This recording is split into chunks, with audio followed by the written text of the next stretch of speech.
આપકી અદાલતમાં film star Aditya Pancholi પર આરોપ છે કે તેઓ પોલીસને સફાઈ આપવાથી બચી રહ્યા છે. આદિત્ય પંચોલી સાહેબ, જો છાપા વાંચીએ તો એમાં એ લખેલું છે કે મુંબઈની પોલીસ તમને શોધી રહી છે અને તમે અહીંયા આપકી અદાલતમાં બેઠા છો. સર, મુંબઈની પોલીસ જો ઈચ્છે, હું તો ઘણી નાની વસ્તુ છું, એ દાઉદ ઇબ્રાહિમ સાહેબને પણ પકડીને લાવી શકે છે.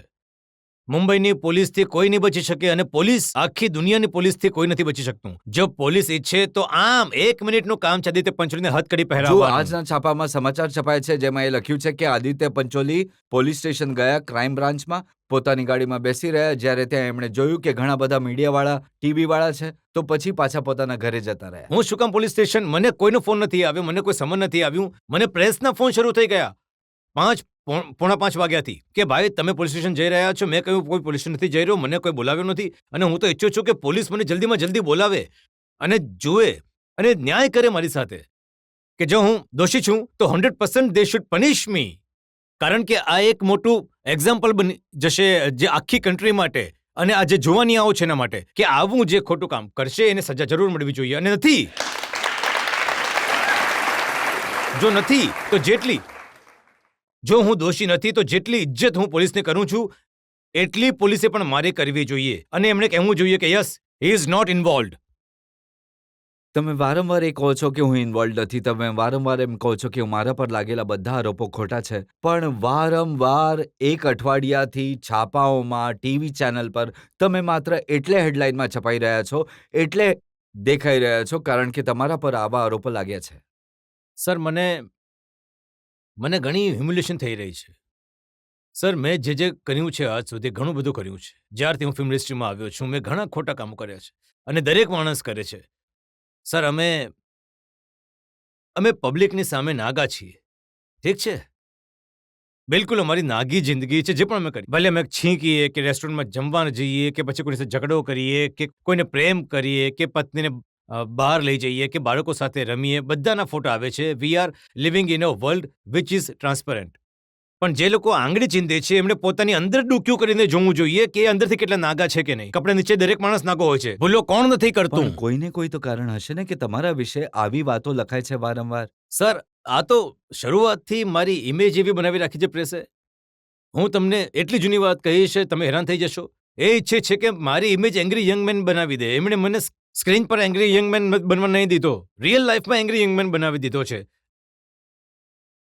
એંગ્રી યંગ મેન આજે જુઓ ક્યાંથી ક્યાં છે અને મારી શું હાલત છે. આ ઇમેજ મને આપી અને એમણે ઇમેજને યથાવત રાખવા માટે દરેક વખતે મને વિલન સાબિત કર્યો. મારો ગુનો શું છે? મારા ઉપર કેટલા ટાળા કેસ ચાલી રહ્યા છે? હું પૂછી રહ્યો છું, મારી પર કોઈ ટાળા કેસ ચાલી રહ્યો છે? મેં કોઈ નાર્કો ટેસ્ટ કર્યું છે? હું નાર્કો ટેસ્ટ કરતા પકડાયો છું? મેં કોઈ નિર્દોષ બેબસ જાનવરની હત્યા કરી છે? મારા પર કેસ શાના છે? પાર્કિંગના, આના, તેના? આ તો કોઈના પણ સાથે થઈ શકે છે, સામાન્ય માણસ સાથે થઈ શકે છે. અને દરેક વખતે કોઈ બીજું કરે છે તો પણ એક બાબાએ છે તો ભોળો છે, એ નાદાન છે. અરે જ્યારે આદિત્ય પંચોલી કરે છે તો દાઉદ ઇબ્રાહિમ છે. કાયદાની નજરમાં બધા એક હોવા જોઈએ અને કાયદાથી મોટું કોઈ નથી સર. અને કાયદામાં એ જ લખેલું છે ભલે 1000 ગુનેગાર બચી જાય પણ એક નિર્દોષને ફાંસી નહીં થવી જોઈએ.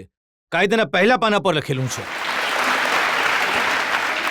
પણ જે રીતે તમે અહીંયા જનતાની સામે સફાઈ આપી રહ્યા છો તો તમે પોલીસની પાસે પણ જઈ શકતા સર, પોલીસની પાસે સર તમારા હાથમાં દંડો નથી, પોલીસના હાથમાં દંડો હોય છે. પોલીસની સામે જો હું આવી રીતે ઊંચા અવાજમાં વાત કરીશ તો કોઈ બીજા કેસમાં મને અલગથી અંદર નાખી દેશે. તમને ક્યારેક ધમકાવ્યા છે પોલીસે? સર, હું તમને એવી વાત કહીશ,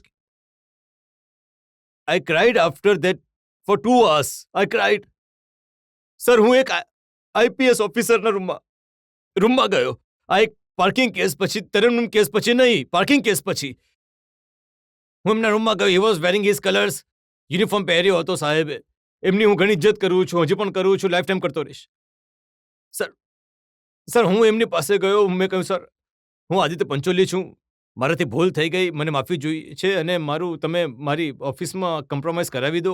કારણ કે જો હું એમની પાસે ગયો તો એ કોઈ બીજો આરોપ મારા પર લગાવી શકે છે. એન્ડ અગેન આઈ રિપીટ, જેની સાથે મારો ઝઘડો થયો છે Prateek, he is from very nice family. Sir, એ માણસે દાંત પીસીને મને શું કહ્યું તો ખબર છે? એ માણસે કહ્યું તો ઘણી વધારે દાદાગીરી કરે છે તું. મેં કહ્યું સર મેં શું કર્યું છે હા મેં કર્યું શું છે બોલ્યા કહું તને તે શું કર્યું છે મેં કહ્યું હા સર કહો બોલ્યા અચ્છા બોલ્યા mister Aditya Pancholi you are a drug dealer you are dealing in a narcotics ઠીક છે પોતાની ઓફિસમાં ગણવેશ પહેરીને આટલા મોટા ઓફિસરે મને કહ્યું હું કોઈ રોડ પર ચાલતો માણસ નથી મને તમે રોડ પર ચાલતા માણસને પણ આવું નહીં કહી શકો જ્યારે એ ઇન્વોલ્વ નથી તો એમણે કહ્યું કે mister Aditya Pancholi you are dealing in you are a drug peddler you are dealing in a narcotics મેં કહ્યું સર બોલ્યા આ તો કંઈ નથી you are a match fixer મેં કહ્યું સર તમે શું કહી રહ્યા છો એમણે કહ્યું આ તો કંઈ નથી mister Aditya Pancholi you are a pimp એ મને પિમ્પ કહે છે અને હું રડ્યો ઘરે આવીને મેં કહ્યું કે કંઈ નહીં યાર હું કંઈ નથી કરી શકતો મેં કહ્યું yes sir you are the boss you can say anything I can't do anything to you એ મને કહે છે કે આમ તમે ઠીક નહીં કરીશ તારા ઘરની બહાર તારા કપડાં ઉતારીશ 4 રસ્તા પર તને પીટીશ બધાની સામે હું આજે તમને કહું છું મને હાથ લગાવીને બતાવો મારો પણ ભગવાન છે અને મેં પણ મારા ભગવાનને કહ્યું મને તારી અદાલતમાં ન્યાય આપજો જો સજા આપવી હોય તો તમે આપજો આ બદમાશોની અદાલતમાં મને નહીં રાખતા મને ક્યાંય એમની સામે ગળું નથી થવું મને જે સજા કરવી હોય તમે મને રોડ પર લઈ આવો તમે આપજો આમને નહીં હક આપતા હું રોડ્યો ઘણું ભગવાનની સામે એકલો બેસીને આ કોઈ વાત નથી સર મારી સાથે વાત કરવાની હું 21 વર્ષથી ફિલ્મ ઇન્ડસ્ટ્રીમાં કામ કરી રહ્યો છું મારો બાપ કોઈ સ્ટાર નથી હું કોઈ સ્ટારનો દીકરો નથી એનો એ મતલબ નથી કે હું કોઈ નથી હું રોડ પર ઊભો રહી જઈશ તો 10,000 લોકો ઊભા થઈ જશે મારી સાથે આજે પબ્લિક છે એમને પૂછીએ કે આજે તમે કહ્યું એના વિશે તેઓ શું કહેવા માંગે છે. જ્યારે તમને ખબર પડી કે તમે મેચ ફિક્સિંગમાં ઇન્વોલ્વ છો આ તમારા પર આરોપ લગાડવામાં આવ્યો તો એ સમયે તમને કેવું ફીલ થયું જ્યારે કે પહેલી વાર એવું થયું છે કે કોઈ એક્ટર મેચ ફિક્સિંગમાં ઇન્વોલ્વ છે આ સમાચાર પહેલી વાર આવ્યા છે જી અને કદાચ એટલે છેલ્લી તમને વાર એવું- હશે. સર તો આનો તો કોઈ ભરોસો નથી એને કોઈ ભરોસો નથી. ખબર નહીં કોઈ બીજો બકરો બની જશે.